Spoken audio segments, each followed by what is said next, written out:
buenas tardes, soy el maestro Joseph Espejo López. El día de hoy vamos a iniciar con la cápsula uno de la materia de Sistema de Justicia Penal Acusatorio Adversarial y Oral de la unidad número 5 de Principios Procesales Rectores del Sistema Acusatorio. Ahora bien, ¿cuál va a ser el objetivo principal de esta primera cápsula, de esta unidad? El objetivo va a ser que el mismo estudiante pueda analizar los diversos principios procesales rectores del sistema penal acusatorio, es decir, con énfasis en el principio de contradicción y la presunción de inocencia, a fin de que pueda comprender tanto su aplicación práctica dentro del modelo de justicia penal vigente en nuestro país. ¿Cuál es? El sistema penal acusatorio adversarial y oral a partir de la reforma del 2008. Por lo tanto, a lo largo de esta clase, iremos estudiando poco a poco estos principios procesales que rigen el sistema acusatorio, así como su fundamento y su funcionamiento y alcance del principio tanto de contradicción como eje de la defensa y el debate entre las partes. Y de igual forma también la presunción de inocencia como garantía fundamental que protege a toda persona sometida a un procedimiento penal.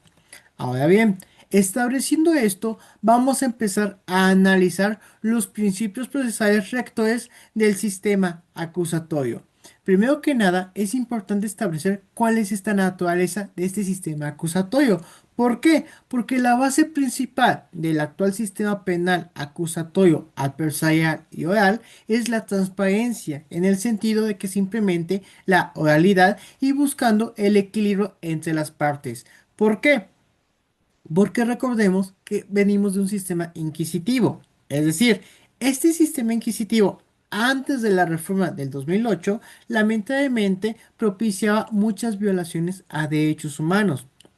Un ejemplo, lamentablemente, la mayoría de los cateos o diligencias no tenían como tal un sistema de control judicial, por lo tanto, había un abuso por parte de la autoridad. Por esa razón y otras razones diversas que iremos examinando poco a poco, se buscó plasmar e implementar un nuevo sistema, es decir, buscando superar este tipo de prácticas nada garantistas de derechos humanos y buscando un sistema el cual priorizara respetar los derechos humanos de cada parte que estuviera involucrada en un procedimiento o juicio de esta índole.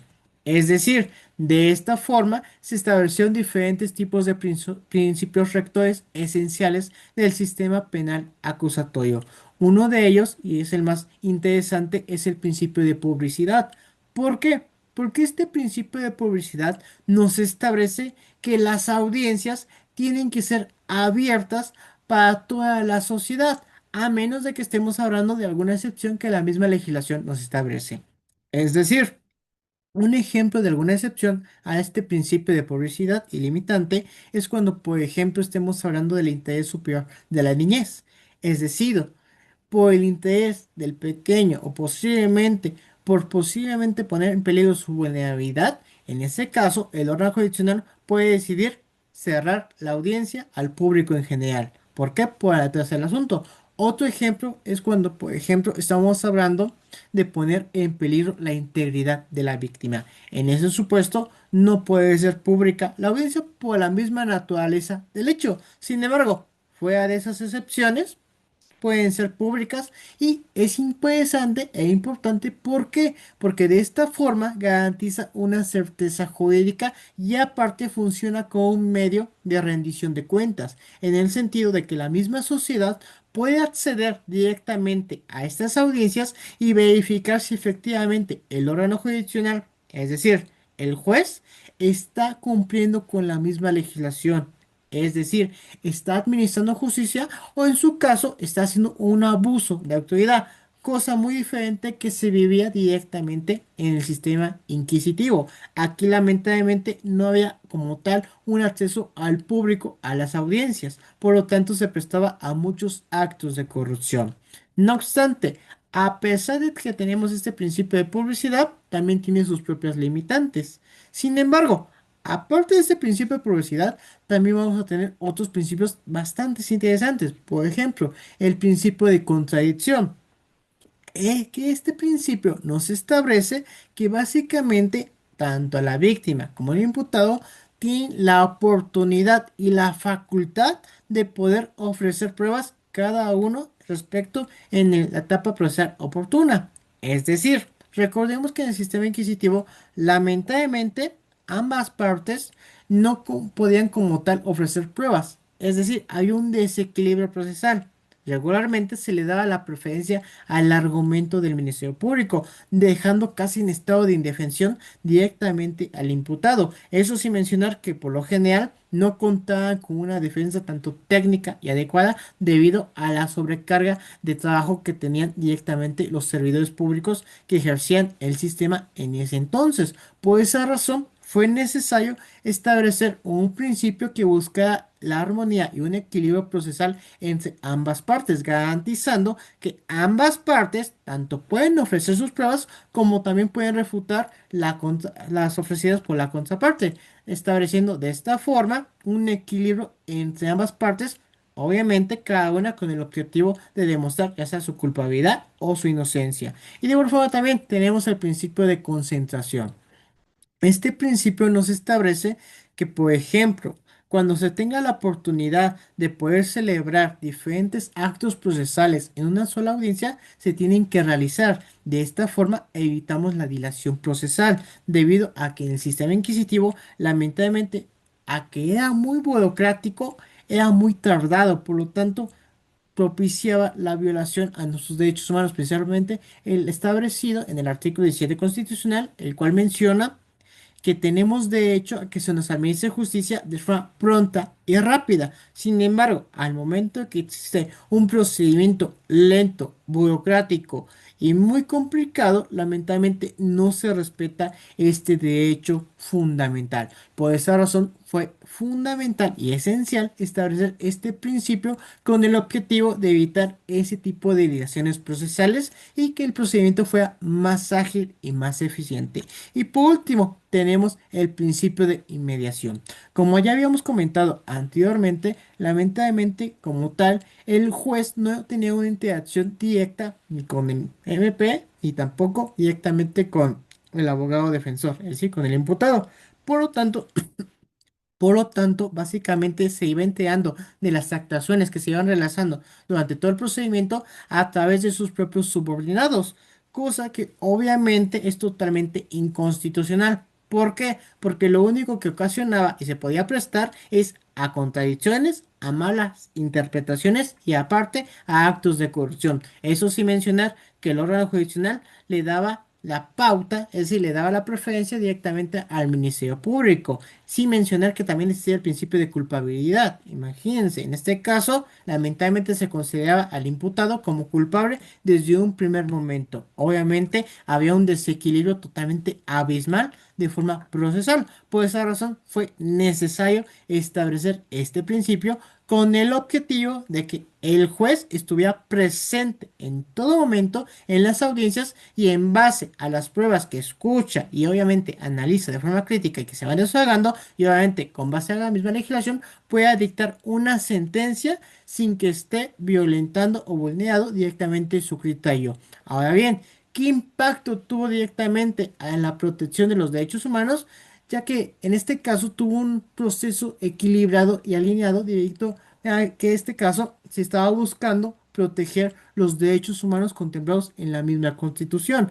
Es decir, se estaba buscando lo que se conoce como una tutela judicial efectiva, que todos los ciudadanos, todos los gobernados que estuviéramos relacionados o que lamentablemente tuviéramos una controversia de esta materia, de esta índole penal, pudiéramos ejercer nuestros derechos humanos directamente en el procedimiento, lamentablemente que no se nos vulnera ni tanto a la víctima ni como al imputado. De esta forma también garantizamos que las sentencias que dicta directamente, por ejemplo, actualmente el Tribunal de Enjuiciamiento, sean más confiables, basadas directamente en las pruebas que se van desahogando durante la audiencia y obviamente en base a los argumentos de ambas partes, pero de forma crítica y respetando en todo momento lo establecido en la misma legislación. Si se dan cuenta, fue un cambio abismal. Cambiamos de un sistema inquisitivo, el cual básicamente, en lugar de servir como un sistema garantista de derechos humanos, servía más para oprimir directamente a ambas partes. De esta forma lo dejamos de lado,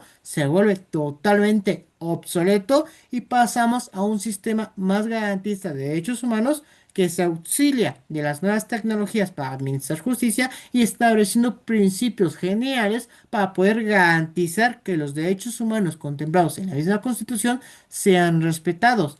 Es decir, de esta forma se establece el principio de contradicción en el cual volvemos a lo mismo. Se garantiza que en todo momento ambas partes puedan presentar sus pruebas necesarias y en su caso oponerse a la contraparte en el momento procesual oportuno, pero de esta forma ejerciendo adecuadamente sus derechos en todo momento y en este caso las decisiones judiciales y las sentencias sean con fundamento a lo establecido y que se hayan desahogado las pruebas en las audiencias correspondientes. Es decir, generamos sentencias jurídicamente adecuadas. Ahora bien, de igual forma también algo interesante de este principio de contradicción es que dio pauta a la famosa prueba de testimonial, en este caso a través del interrogatorio y el contrainterrogatorio de los testigos.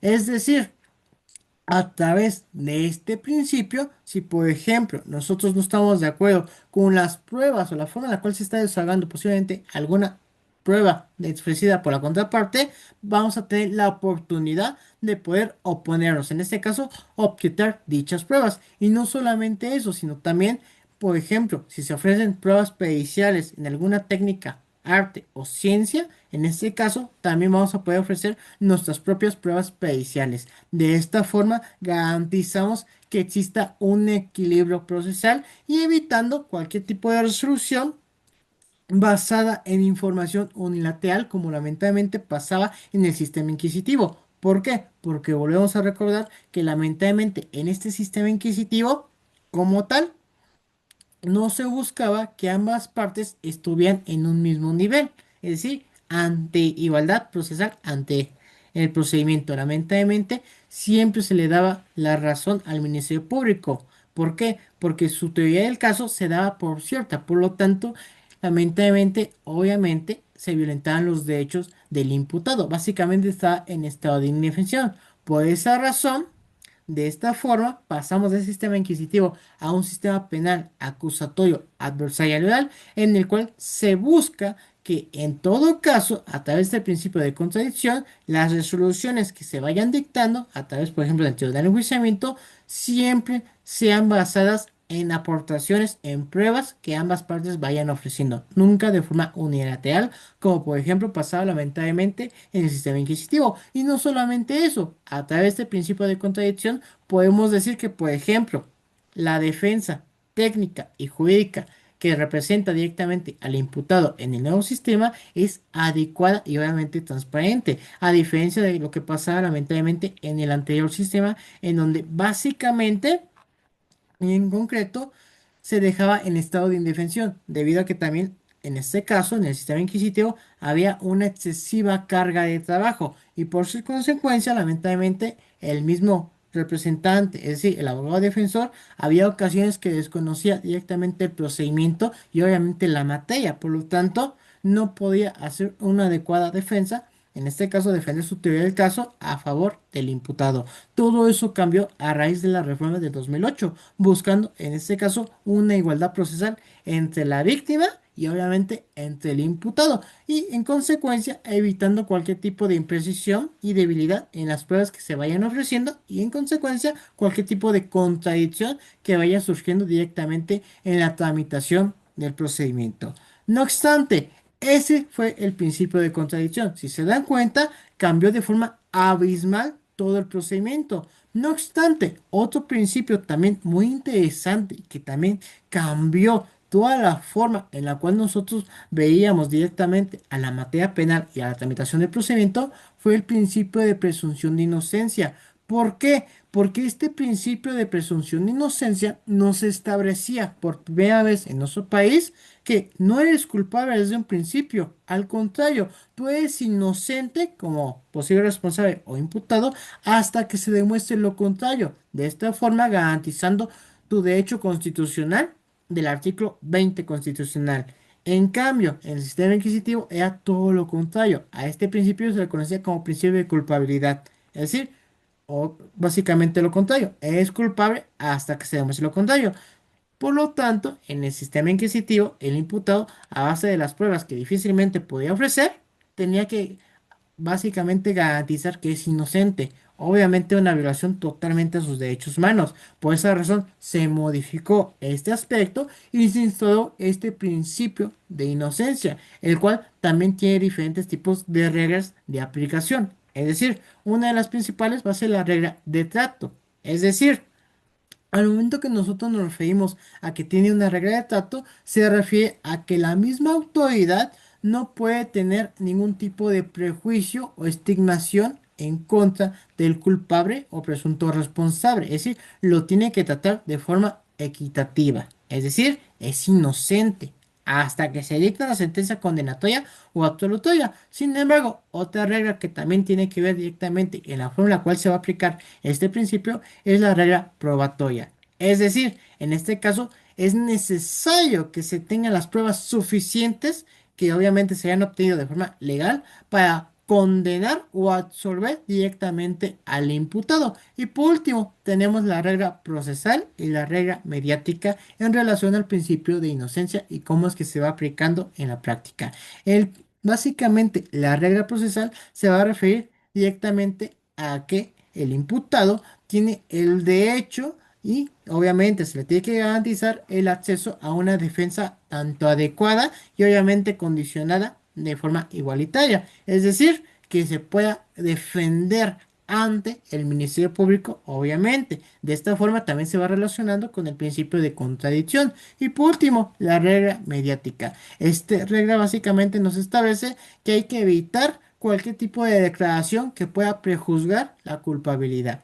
Es decir, por ejemplo, imaginemos que el juez de control en la audiencia inicial decide ya específicamente dictar o posiblemente tener un prejuicio de que efectivamente es culpable el presunto responsable o el imputado. Obviamente se estaría vulnerando en todo su contexto el principio de presunción de inocencia. ¿Por qué? Porque de todos modos no se ha dictado todavía una sentencia condenatoria que afirme que efectivamente el imputado, el presunto responsable, es culpable de lo que se le está acusando. Por lo tanto, hay que evitar todo ese tipo de prejuicios, siempre garantizando los derechos humanos, tanto de la víctima como del imputado, y obviamente una igualdad procesal ante ambas partes durante toda la tramitación, tanto del procedimiento o del juicio. De esta forma evitamos malas praxis que lamentablemente hay ocasiones que venimos acarreando directamente del sistema inquisitivo y obviamente de esta forma obligamos directamente al órgano judicial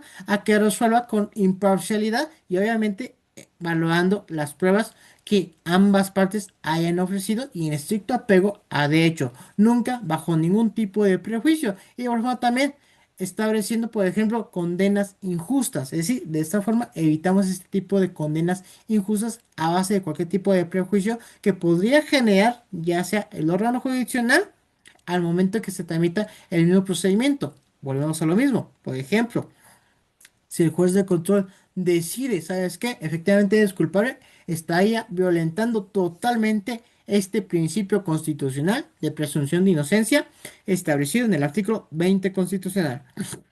Ahora bien, hasta aquí sería esta cápsula. Muchas gracias por su atención y nos vemos hasta la siguiente cápsula.